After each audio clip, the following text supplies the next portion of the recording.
안녕하세요, 청취자 여러분. 오늘 우리가 함께 들여다볼 자료는 아주 오래된 문서의 한 장, 바로 레위기 8장입니다. 네, 그렇습니다. 언뜻 보면 그냥 뭐랄까, 굉장히 복잡한 종교 의식 설명서 같은데요. 맞아요. 한 집단의 첫 번째 제사장들을 임명하는 아주 꼼꼼한 절차를 담고 있어요. 이게 고대 취임식을 VIP석에서 지켜보는 그런 느낌이랄까요? 맞아요. 그런데 이게 그냥 오래된 매뉴얼이 아니에요. 자세히 들여다보면, 한 공동체가 리더를 어떻게 세우고 또 그 권위를 어떻게 부여하는지에 대한 아주 흥미로운 통찰이 담겨 있죠. 우리의 오늘 임무는 이 낯선 의식의 단계들을 하나하나 따라가면서 각각의 행동이 어떤 의미를 가지는지, 그리고 그게 오늘날 우리에게 뭘 생각하게 하는지 한번 같이 파헤쳐보는 겁니다. 좋습니다. 그럼 시작해볼까요? 의식의 첫 단계는 소집입니다. 네, 소집. 모세가 하나님의 명령을 받아서 아론과 그의 아들들, 그리고 제사장이 입을 아주 특별한 옷, 기름, 제물들 이걸 전부 챙겨서요. 모든 사람을 회막, 그러니까 성전 입구로 불러 모읍니다. 그렇죠. 저는 이 모든 사람이라는 부분이 되게 인상 깊었어요. 아, 그 부분. 네, 몇몇 핵심 인물만 모여서 비밀스럽게 진행하는 게 아니라 완전히 공개 행사로 시작하더라고요. 바로 그 지점이 핵심이에요. 이걸 왜 굳이 모든 사람이 보는 앞에서 할까요? 그러게요. 이건 일종의 사회적 계약 같은 거거든요. 여러분, 우리가 지금부터 이 절차를 따라서 이 사람들을 우리의 영적 리더로 세울 겁니다. 모두가 증인입니다. 하고 선포하는 거죠. 리더십의 권위라는 게 하늘에서 똑 떨어지느냐 아니라 이렇게 공동체의 공개적인 동의와 목격 위에서 세워진다는 걸 보여주는 아주 중요한 장치입니다.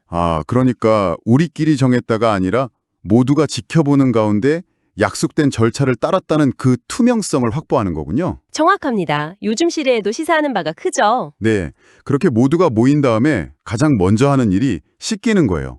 정화죠. 네, 모세가 아론과 아들들을 데려다가 물로 씻겨주는데 이건 상징적인 의미가 아주 명확해 보이잖아요. 그렇죠. 정화, 깨끗하게 한다는 의미죠. 그런데 이게 단순히 위생의 문제는 아니에요. 그런가요? 네, 거의 모든 문화권의 중요한 의식은 물로 씻는 것에서 시작해요. 이건 과거의 상태, 즉 평범하고 일상적인 상태로부터의 단절을 의미해요. 단절이요? 네, 이제 곧 신성한 직무를 맡게 될 테니 세속적인 것들을 씻어내고 새로운 존재로 거듭나기 위한 첫 단계인 셈이죠.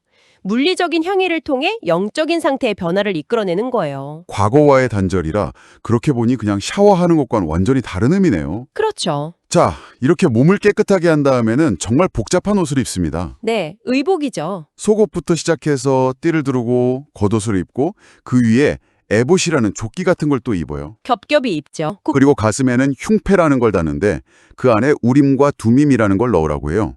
이건 최첨단 장비를 조립하는 과정 같아요. 왜 이렇게까지 복잡하게 입는 걸까요? 하하, 그게 그냥 멋있게 보이라는 게 아니에요.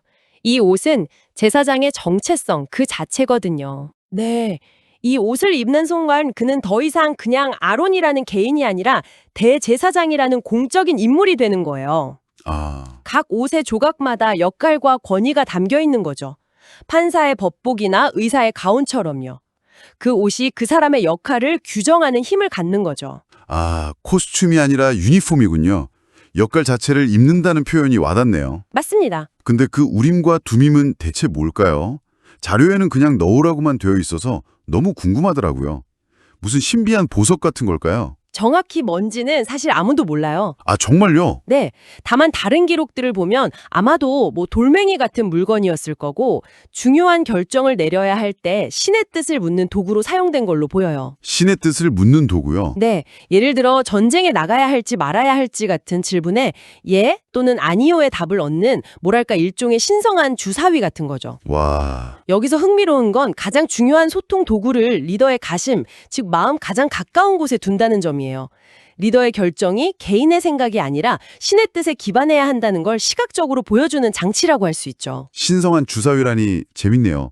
자, 이렇게 장비 같은 옷을 다 입고 나면 관유라는 특별한 기름이 등장합니다. 네, 기름 부음이죠. 모세가 이 기름을 성막과 그 안의 모든 기구, 제단에 전부 바르고 뿌려서 거룩하게 만들어요. 사람뿐만 아니라 사물과 공간까지도요.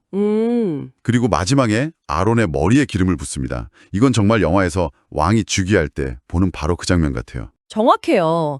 기름을 붓는 행위, 즉 도유는 성별의 하이라이트예요. 거룩하게 구별한다는 뜻이죠. 아, 성별. 네, 평범한 물건, 평범한 공간, 평범한 사람을 이제부터는 오직 신을 위한 특별한 용도로만 사용하겠다고 도장을 찍는 행위예요. 도장을 찍는다. 아로의 머리에 기름을 붓는 순간 그는 이제 백성의 대표를 넘어서 신에게 완전히 소속된 존재, 신의 소유가 되었음을 공식적으로 선포하는 거죠. 그의 생각과 리더십이 이제 신으로부터 나온다는 걸 상징하는 아주 강력한 퍼포먼스입니다. 사람을 준비시키고 옷을 입혀 역할을 부여하고 기름을 부어 소속을 명확히 하고 와, 단계별로 의미가 점점 깊어지네요. 그렇죠. 이제부터는 쉴 틈 없이 세 종류의 제사가 연달아 이어집니다. 첫 번째는 속죄제를 위한 수송아지예요. 네. 아론과 아들들이 송아지 머리에 손을 얹으니까 모세가 그 송아지를 잡아서 피를 제단불에 발고 제단을 깨끗하게 해요. 근데 여기서 궁금한 게 죄를 용서받아야 할 대상은 사람인데 왜 제단을 먼저 깨끗하게 하는 거죠? 아주 좋은 질문이에요. 아, 네. 그 머리에 손을 얹는 안수는 자신들의 죄나 부정함을 동물에게 넘긴다는 전가의 의미가 있어요. 아, 전가. 그런데 그 동물의 피로 제단을 정화하는 이유는 앞으로 수많은 제사가 드려질 이 신성한 무대 자체가 먼저 깨끗해야 하기 때문이에요.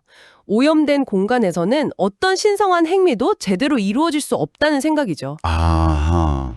제사장뿐만 아니라 그들이 일할 환경까지도 완벽한 상태로 만들어 놓는 아주 철저한 준비 과정인 셈입니다. 와, 사람뿐만 아니라 환경의 성결까지 고려하는군요. 디테일이 대단하네요. 그렇죠. 두 번째 제사는 번제를 위한 순양입니다. 이번에도 머리에 손을 얹고 양을 잡는데 특이한 점은 이 양은 부위별로 다 잘라서 머리부터 내장, 다리까지 하나도 남김없이 제단 위에서 완전히 불태운다는 거예요. 네, 전부 다 태우죠. 자료에서는 이걸 향기로운 냄새를 위한 제사라고 표현하는데 모든 걸 다 태워버리는 게 어떤 의미가 있을까요? 속죄제가 과거의 죄를 지우는 데 목적이 있다면 번제는 미래를 향한 완전한 헌신을 상징해요. 완전한 헌신. 무언가를 남겨둔다는 건 여지를 두는 거잖아요. 그렇죠. 그런데 번제는 말 그대로 자기 자신의 어떤 부분도 남기지 않고 전부를 태워서 연기로 하늘에 올려 보냄으로써 이제 저의 모든 것을 남김없이 당신께 바칩니다.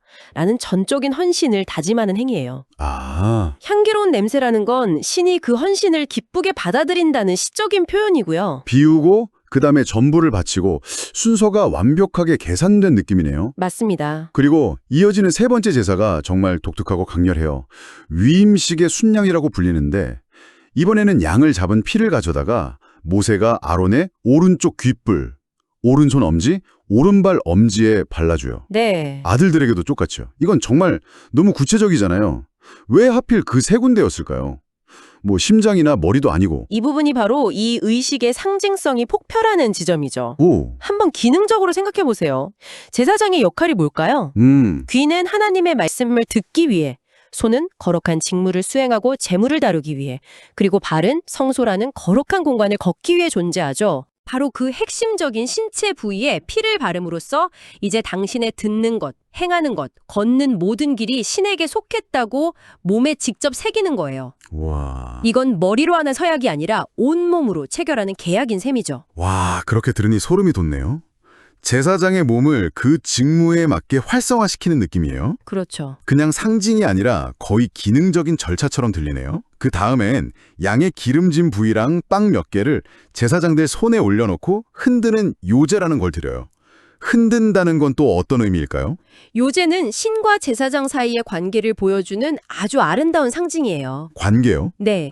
제사장들이 손에 든 재물을 앞뒤로 흔드는 건 이걸 신께 바쳤다가 다시 돌려받는 모습을 형상화한 거예요.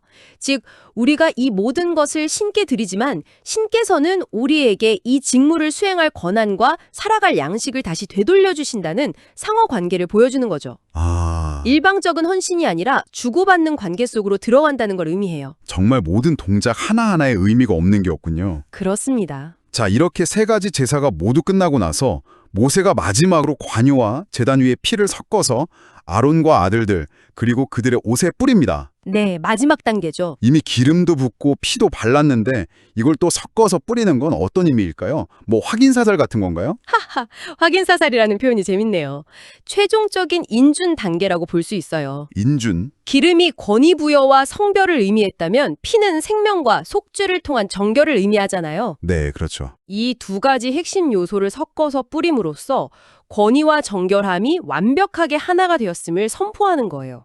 마치 계약서에 서명을 하고 그 위에 공중도장을 쾅 찍어서 법적 효력을 완성하는 것과 같죠. 아, 이제 이 절차는 돌이킬 수 없다는 최종 선언입니다.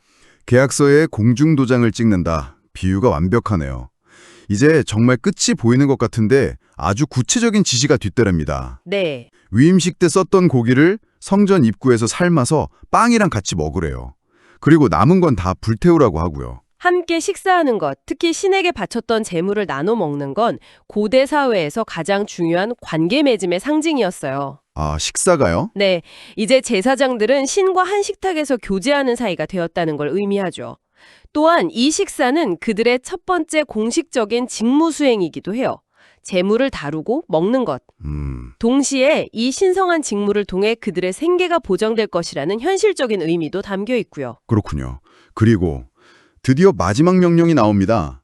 그런데 이 마지막 명령이 가장 충격적이고 어떻게 보면 좀 무섭기까지 해요. 그렇죠. 7일간의 명령이죠. 네. 이 모든 위임식이 7일 동안 계속되는데 그 기간 동안 회망문 밖으로 단 한 발짝도 나가면 안 된다는 거예요. 만약 어기고 나가면 죽을 거라고 경고까지 합니다. 아니, 이렇게 대단한 취임식을 했는데 축하 파티는커녕 7일간 감금이라뇨? 그게 바로 이 직무의 무게를 보여주는 마지막 장치예요. 7이라는 숫자는 보통 완전함을 상징하죠. 네. 7일간의 완전한 격리는 그들이 이전에 살았던 세상과 완전히 단절하는 전환의 시간을 의미해요. 대중을 위한 공개적인 행사는 끝났지만 이제는 자기 자신을 위한 내면의 변화를 완성할 시간이 필요한 거죠. 아, 아론과 그의 아들들이라는 개인으로 들어갔다가 7일 후에 대제사장과 제사장들이라는 새로운 존재로 다시 태어나야 하는 거예요. 그렇군요. 죽음의 경고는 이건 장난이 아니다. 너의 옛자는 죽고 새로운 소명으로 다시 태어나야 한다. 이건 목숨을 걸어야 할 일이다. 라는 메시지를 아주 강력하게 각인시키는 거죠. 듣고 보니 정말 그렇네요. 공개적인 행사는 사람들에게 보여주기 위함이었고 이 격리 기간이야말로 자기 자신을 위한 진짜 위임식의 완성이었을 수도 있겠어요. 바로 그겁니다. 오늘 이야기를 정리해보면 한 그룹을 리더로 세우기 위해서 전 공동체를 증인으로 세우고 물로 과거를 씻어내고 복잡한 옷으로 새로운 정체성을 입히고 기름 부음으로 소속을 분명히 했어요. 네. 그리고 죄를 씻고 완전한 헌신을 다짐하고 구체적인 임무를 부여하는 세 가지 제사를 거쳤죠. 이 모든 과정의 마무리는 7일간의 혹독한 격리였고요. 한 사람의 인생을 통째로 바꾸기 위한 정말 정교하고 무서우리만치 체계적인 과정이었습니다. 맞아요.